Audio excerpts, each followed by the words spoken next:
Hello, I'm Malcolm Harslett. How are you coping with restrictions put in place by the government over the last 6 months? Well, our special guests from the South Australian Police Force will answer that from their perspective next on OurTime. Hello and welcome to OurTime. Some questions I've been wanting answers for, hopefully are questions that you have, and we'll be able to answer them in this episode as we introduce to you Superintendent Christine Balderstone, who is the State Manager of Public Information, who sits across all public information that's going out across the state on COVID-19. Welcome, Christine. Thank you, Malcolm. We're also going to be talking with Michael Fisher, who's the Superintendent, who's the Executive Officer for Police Operational Centre. Hi, Malcolm. Police How are you? Operational. It's a mouthful of a title, isn't Yeah, it? it is. A lot easier to say, hi, Michael. And also we have Chief Inspector Greg Hutchins, who is in charge of, or partially in charge of COVID compliance. Welcome, Malcolm. Oh, welcome to you. Thank you. Now, look, we've all got questions, but one of the things that we see a lot on the news is we see the police doing their job, but we don't really understand how difficult it must be to do that. Christine, let's start with you. Just can you explain all of the things you have to take in? For myself? Yeah. In my role of public information, I'm responsible for all the public information that goes out across South Australia from all the government agencies. So health is known as a control agency because it's a pandemic, and they are responsible for the majority of public information, and then South Australian Police are a support agency, and they have the state coordinator who's the Commissioner of Police, who's responsible for doing the directions.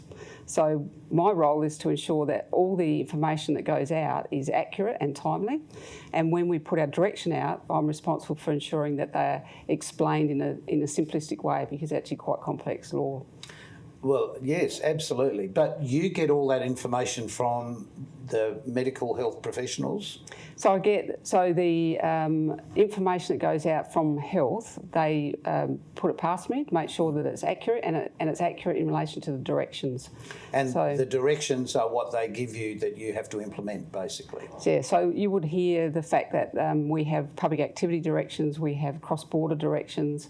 So they're pieces of legislation that are written and signed by the Commissioner to enact them, and that's what these people police. How do you absorb all that information though and just come out with a simple directive? Well, it's quite difficult because we have to make sure that it's accurate, but in simplistic terms. So it's very easy to interpret the legislation and get it wrong. So we have to be very careful. And I've got staff that are very good at that. They sit there and they work through the direction very quickly, and they do a series of frequently asked questions. They do social media posts. They do media releases, so that the community. My next question, yes. So the community gets an understanding of exactly what they can and can't do. Well, I get stuff on my phone all the time that sort of briefs you on what you're supposed to do. Yeah. So just explain your position. Malcolm, I oversee the Police Operations Centre, which is a place, but in respect to COVID-19, it's the police operational response to COVID-19. So whether it be resources on the border, hotel compliance, or just general compliance in the community, whether it be public or business related. So every day you've also got to, which one do you do first, sort of thing? Each day is unique. Yes. Each day brings a new imperative, but certainly there's been many busy days since the start of this, and I look forward to the challenges that come in each day. I'll be looking forward to it finishing. Yeah, but at the same time, as I was saying, at the same time, I look forward to a time when we can, return to some sort of normality, because it is extreme times that we're under at the moment. And have you said I didn't sign up for this at any time? Well, it's funny. It's if you asked any one of us here what we thought we might be doing in 12 months, it wouldn't have been anywhere near this. Would we be policing people crossing borders? Would we be looking at the social distancing of people? Would we be counting people that were in premises, whether it's business or otherwise? And I think you'd have to say you're kidding. But that's where we are. It's just a new world. It must have been the same, though, when you look back 100 years ago when the other pandemic had hit us. The police must have been in such a similar position, but not having the tools like social media and the collection of information. I don't even think phones wouldn't have been as operational then either. It must have been incredibly difficult. So we're lucky to be living in this age on that hand. We are. So just explain your situation. Well, I'm probably the next step down from where Christine talked about in relation to the directions. So the directions come out. Obviously, they're out there for all of us to abide by and comply with, and hopefully we don't have to have any compliance regimes in the mix, and that we all just do the right thing and we all get through this together because we're all part of it. It's affecting each and every one of us. But one of my roles is obviously compliance and ensuring people and public activities comply with the directions. And So this is where people would be congregating, like say in a hotel or a theatre or... Yes, it could be any of those under the public activities direction. They change quite frequently, so you need to keep up to speed. Well, the reality is you've got no control over that. This is what you're being directed to do, isn't it? Oh, absolutely. Yes, And, you're not just suddenly thinking, I'm a policeman, I'm going to stop this. No, obviously, there's a committee that meets, obviously assesses what's happening around the country, what's happening in our state, what's the best way to protect the community, to protect the individuals, and help us all get through this as best we can. Well, the good thing is, from everyone's perspective, we were or the department was onto this right at the beginning fairly quickly, wasn't it? And we feel very sorry for the people in Victoria, but a simple fact is that SAPOL got onto this very quickly and implemented what happened. Were you responsible for that at the beginning? I wish I was. It was a combined effort. We were actually very lucky, or not, in the fact that the pandemic hit the rest of the world before it hit Australia, and then it hit the eastern seaboard before it hit South Australia. So we were actually able to learn from what happened for those two areas. But in saying that, I think South Australia should be congratulated for its response from the executives in health, from the executives in SAPOL, from the executives in any of the government agencies, right down through the whole community, because it takes a community effort to get where we've got. And we are very lucky. Unfortunately, Victoria wasn't as lucky as we were. The thing that I've been concerned watching news services is seeing the people that are blatantly trying to cross everything to say we know better than everybody else. How frustrating is that for you? Anybody? Yeah, look, it's probably an indication of people's selfishness at times, and we have to deal with these matters that happen probably every other day. There's always someone that's trying to take advantage of a border situation. But probably not that makes news services at night. No, not all the time. You know what I mean? Not all the time, but I can tell you that the resolve of the people on the borders, for instance, is to make sure that no one has an unfair advantage over the general community.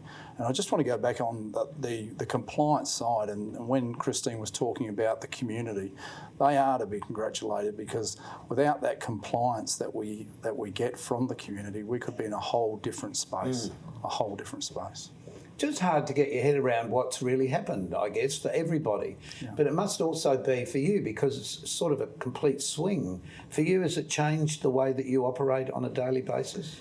Apart from the fact we're very busy, not really. Well, but the pressure of this.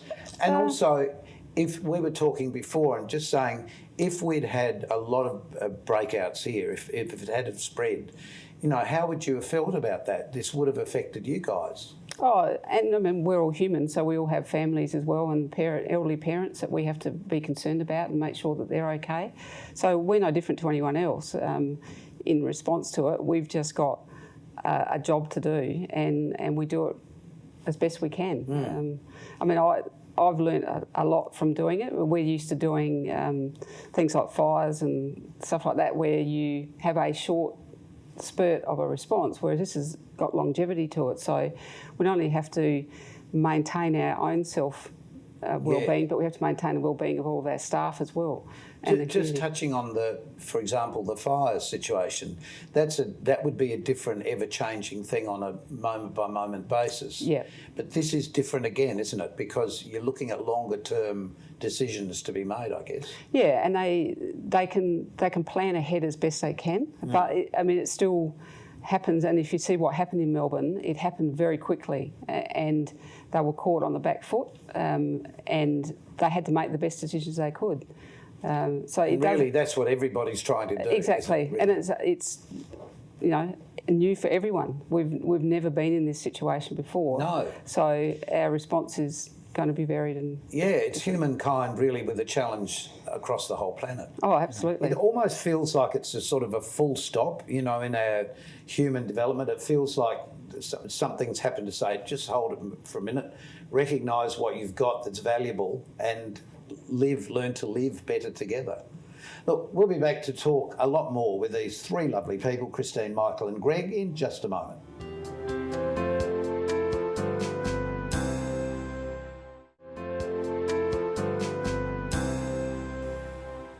Welcome back to OurTime. Our special guests on this episode are Christine, Michael and Greg, who are all from the South Australian Police Department. Is it department anymore? Is that? No, it's just South Australian Police. SAPOL. Yep.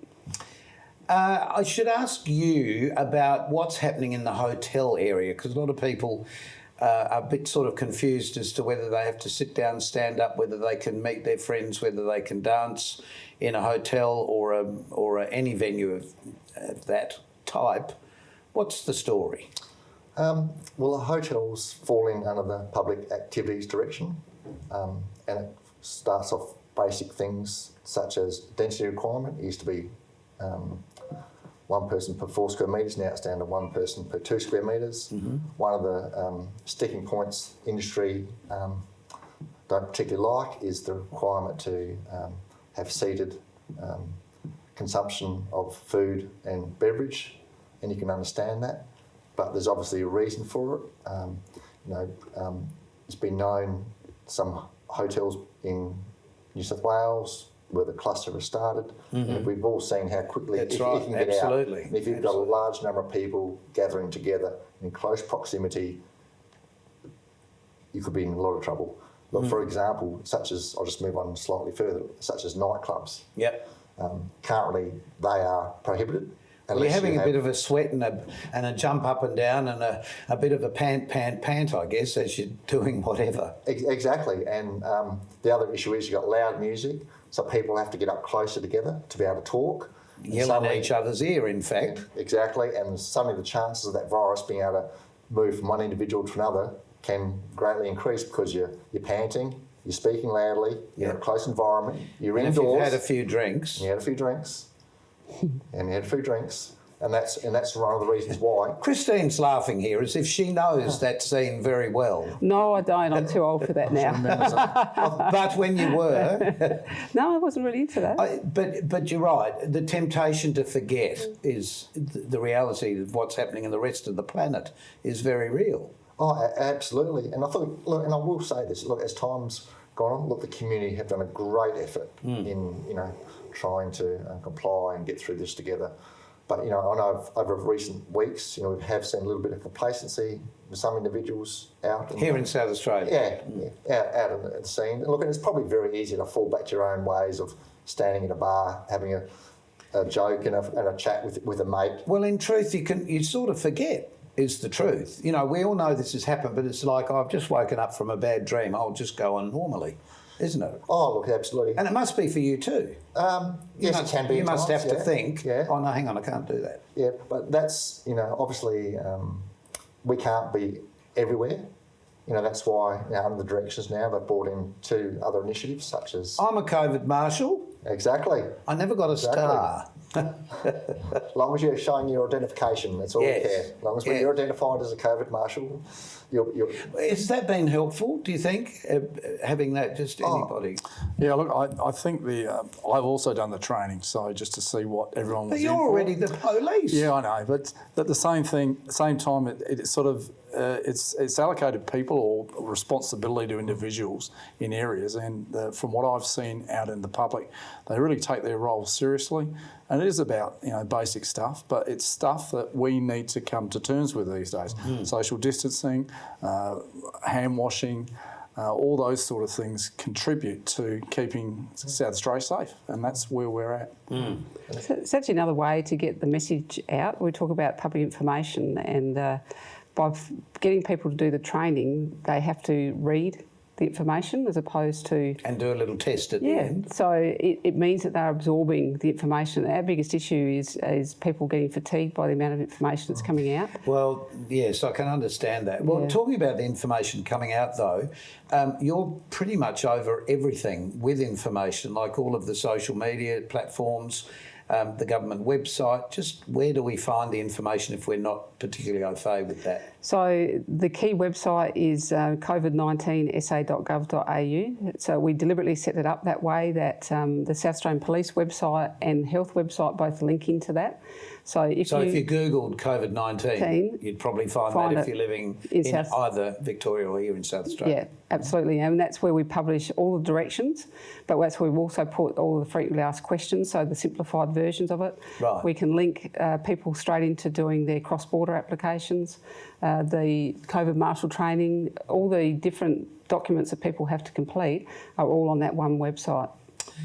Just the setup of that must have been just profoundly difficult, It was the Department of Premier and Cabinet actually set it up, and they set it up very quickly. So the COVID Safe Plan they set up in 24 hours, and they've modified it as they've gone along. Sure, but there must have been a few midnight hours being burnt, I would have thought. I think so, but they're very skilled.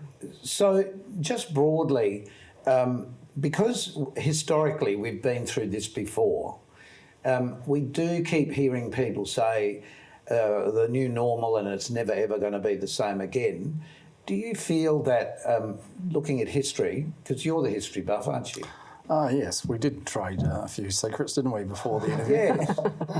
Do you feel that we should also be saying to people, play the game now, because history has proven to us that if we play it now, it will eventually be over? And look, there will be an end time. There is no doubt about this. We're relying on a vaccine at the moment, but historically, if you go back, the Spanish flu, yes, it was a different world back then. It wasn't 2020, but it may have taken a bit of time, a little bit longer than maybe what might happen in 2020. But we will get back to... it will be a new norm, but it will be normality as well. We can't be in this space forever. Well, a new norm will be, because the years have ticked by and there'll be changes in the way we communicate.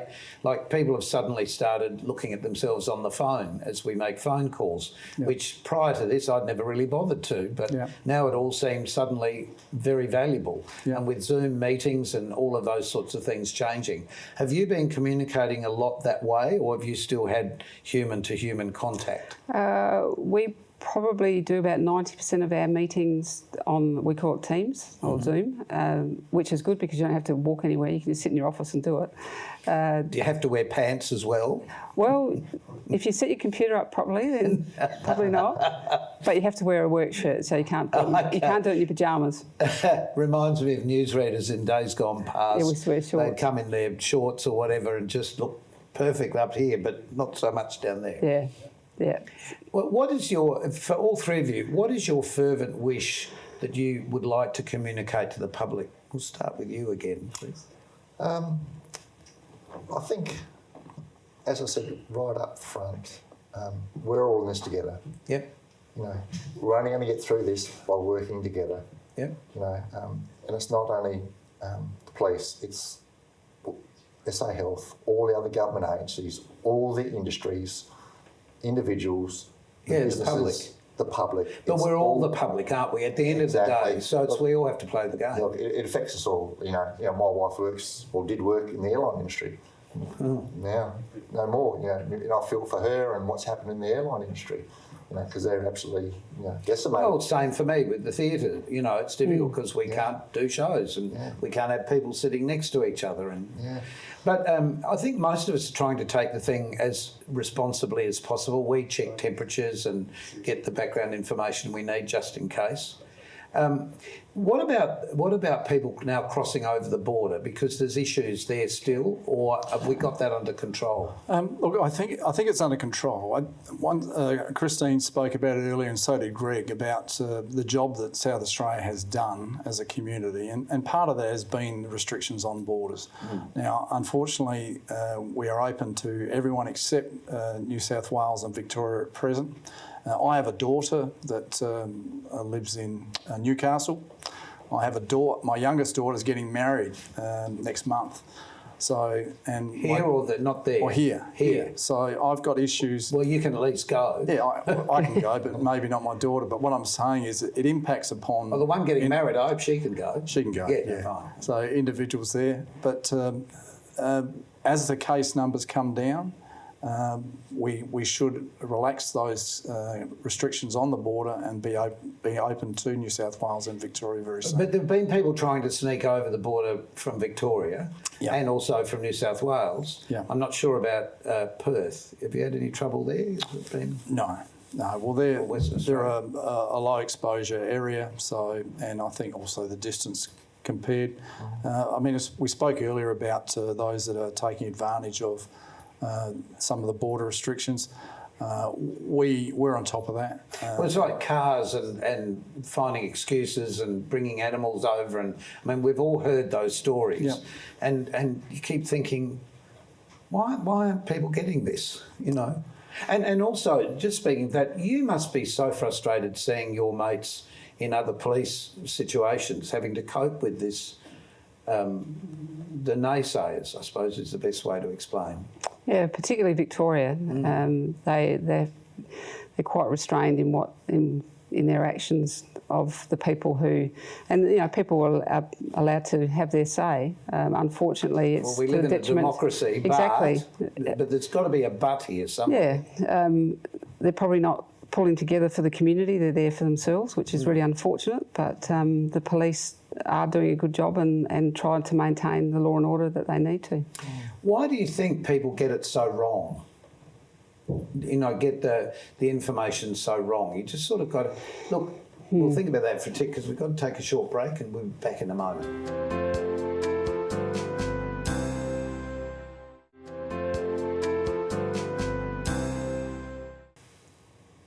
We're back with our guests from SAPOL with just one final question, although I might make it two. So sport activities are coming back into the world again, and there's been a lot of controversy about sports teams going all over the place. What should we as participators do?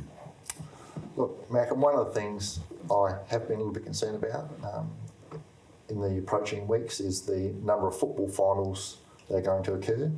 We've been doing a lot of work with the leagues, the state leagues, the Adelaide League, the Hills League, in relation to game day. And what I can say in my experience is we're all working together well on that, and everyone's doing... Well, the punters also want to be safe and healthy, I guess. There might be a few that you have to keep telling to sit down, stop that stand up. Sit down, you're rocking the boat. Yeah, they're probably getting sick of us getting told, but generally, game days are really well managed by the clubs. Right. So that's working well. I am concerned about what happens post-game, the after-match celebrations, when the valid point. The drinking can start and the celebrations or the tears if you've been that losing team. Want to drown yourself in your sorrows. Want to drown yourself in sorrows, and suddenly the compliance with the directions may just go out the window. So we're doing a lot with the leagues, and I appeal to the clubs that are participating. Unfortunately, it's going to be a different type of celebration this year than what they would normally do. It's like work with us. Please work with us. Work with us. Yeah. Because we all know how, and we've seen what happened, how quickly this virus can explode. We need to just keep... Well, it is. But probably one last thing to say, for the people that feel that they have to do their own thing, is there anything that you can sort of add as a final word, advice to them? We're all in this together, as Greg said earlier. Yeah. It's one community. It's not one individual. It's about the community response to this. So you can't be selfish. But the reality here is it's real. It's real. It hasn't passed yet. Don't get carried away with all the rubbish that you see on Facebook or whatever. Otherwise, we'll be back where we started. Exactly, and none of us want that. Look, thank you so much. It's been great to have you speaking to us as real people with the same sort of issues that we're faced with in your private life as well. So a very special thanks to Christine, Michael and Greg from the South Australian Police. We hope we've answered some questions that you've had questioned about yourself, and we'll see you soon. So keep yourself nice and healthy until next time we meet. Bye.